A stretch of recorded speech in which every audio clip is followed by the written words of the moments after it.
Ang mga aral ni Jesus Nazareno, maisa sa katuparan natin, unang-una, kung tayo'y may tamang pandinig. At ikalawa, pagsasabuhay. Hindi po natatapos ang lahat sa pakikinig. Nararapat marunong tayong magsabuhay ng kaniyang mga utos.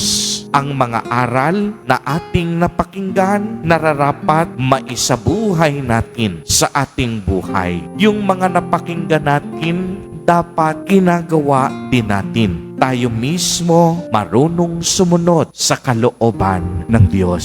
Mga kapatid kay Kristo, kung tayo po ay marunong makinig at magsabuhay, tiyak yon, hindi tayo mahihirapan sa ating paglalakbay. Hindi rin tayo mahihirapang ipangaral ang mabuting balita ng kaligtasan sa ibang tao. Kung gusto nating maging dakila sa kaharian ng langit, ipalaganap natin ang mabuting balita ni Jesus Nazareno sa pamamagitan ng tamang pakikinig at pagsasabuhay ng mga aral ni Kristo. Amen. Amen. Purihin at dakilain natin ang ating Panginoon, ang mahal na poong Jesus Nazareno.